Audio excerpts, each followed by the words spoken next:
Exactly.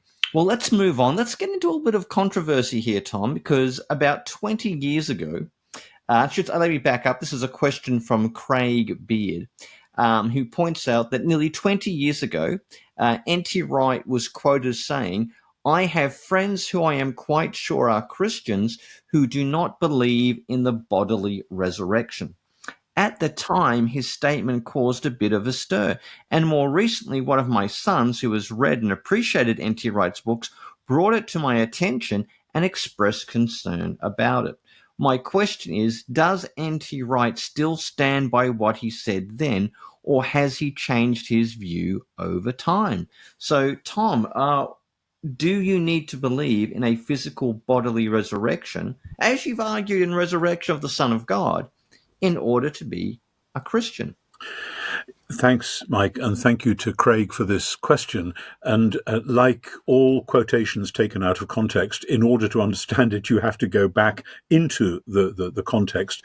And I think that the context came originally from a book which I wrote 25 years ago with my late lamented friend Marcus Borg, an American theologian and writer who he and I studied the same time in Oxford. We didn't actually know each other then, but we had the same teacher. And when we did meet, we had a lot in common and we became good friends. And I'm still in touch with his widow and so on.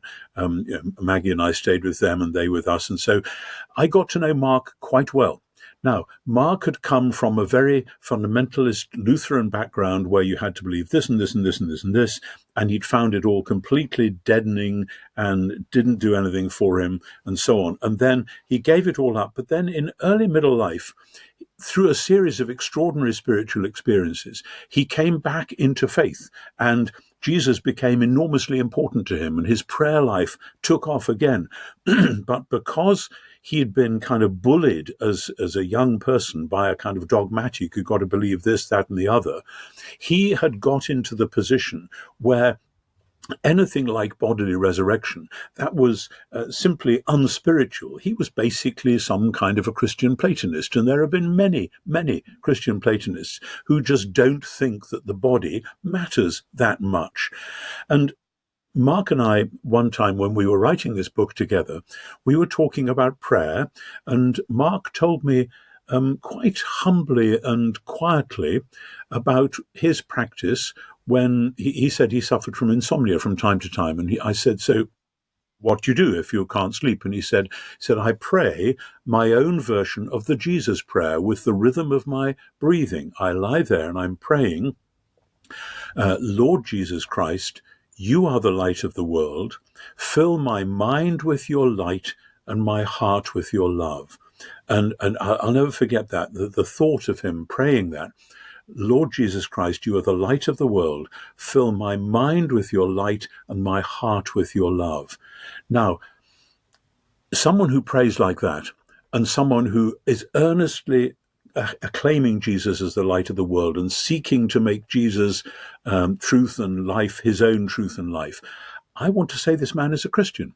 So why didn't he believe in the bodily resurrection? I want to say he's a muddled Christian. And I suspect that Marcus would probably have said the same about me. Tom, you're muddled because you think that the body actually matters. And I would say, well, yeah, that's because I think the whole Judeo-Christian worldview is about God loving bodies and resurrecting bodies and doing new creation.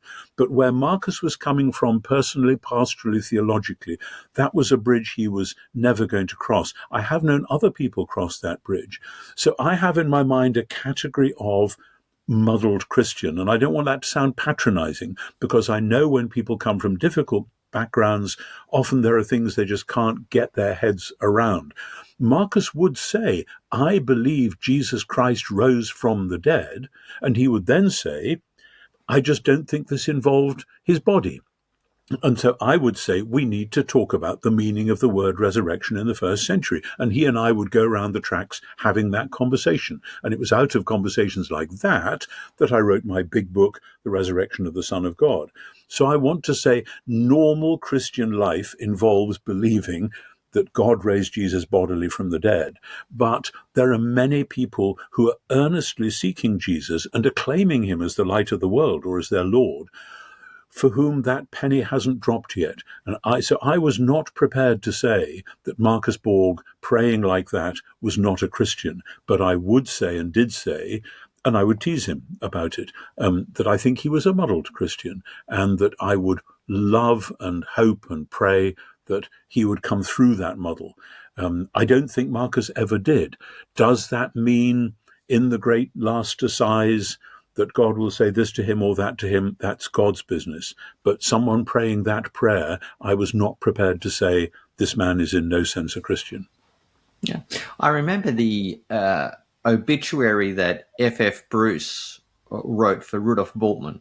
Oh, really? F.F. Bruce was a very famous evangelical scholar of the mid to late 20th century, wrote a lot of great commentaries, and Rudolf Bultmann was was the very definition of German liberal Protestant theology, and Bultmann didn't have much time for the resurrection either. But if you look at the eulogy that F.F. Bruce wrote of Rudolf Bultmann, and because they'd been at two European conferences together and they knew each other, even F.F. Bruce believed that there was a real faith in Rudolf Bultmann that was worth commending. So, yeah, I mean, it's the issue, like, how much do you need to get right in your theology to be saved? And, where do you get excluded? And how muddled can your faith be before it's become derivative, or it's a somewhat different gospel or different faith? I guess that's what some of the questions that people are worried about. But maybe the answer itself is not often as precise as we would like it to be, even for those of us who do believe in a bodily resurrection of Jesus. Yeah, I think that's right. If you've got the reference, Mike, for that obituary by Bruce on Bultmann, I'd love to see it sometime. But that's exactly right. Paul says, if you confess with your lips that Jesus is Lord and believe in your heart that God raised him from the dead, you will be saved. Those are the promises. Now, if somebody confesses that Jesus is Lord, but wants to say that when Paul says God raised him from the dead, what that meant was a purely spiritual thing, I would say that's a classic 20th century muddle, invoking Platonism accidentally. Many, many people have been struggling to follow Jesus with that muddle in their heads. Are they therefore not real followers of Jesus? When you get to know them, maybe you want to say, like I would say of Mark Borg, that this man is really invoking the living Lord Jesus. Just that there's a bit of a huge intellectual muddle way back somewhere. Yeah, I remember there was a debate also about the New Zealand biblical scholar Murray Harris. He wrote a book on the resurrection, Raised Immortal, and he had to be investigated by his own institution because they were worried he may have gone a bridge too far, you might say, when it comes to explaining the resurrection. So a number of scholars can, maybe say things that are a bit confusing or raise a lot of questions about what they are saying and they're not saying. And that's a risk we all take. And unless we are simply going to repeat word for word what truly orthodox people have said before us, and I don't believe that's the task. Each generation has to be thinking afresh, and that is always a risk which we all face. But there's a difference here, which you highlighted, between is this person in some meaningful sense a Christian, and is this person somebody who you would trust with teaching in the church? Now, if I, as a bishop, had been approached by somebody with Marcus Borg's views and say, would you ordain me? I would say, actually, no, because this is part of the core teaching of the church, and you may have all sorts of opinions, but until we've sorted this one out, we're not going to get you ordained. And interestingly, William Temple, who I quoted in answer to a previous question, when he was a young man, he was basically a Platonist. He wasn't sure at all about the bodily resurrection, and he delayed ordination till he'd thought that one through and reached the conclusion that Jesus really was bodily raised from the dead. That was a major point. He knew it was wrong to get ordained if he hadn't got clear on that. So that there is a major distinction then between somebody who we say, they probably are a Christian, and somebody who we say, we entrust this person with a teaching role in the church. Okay, interesting stuff.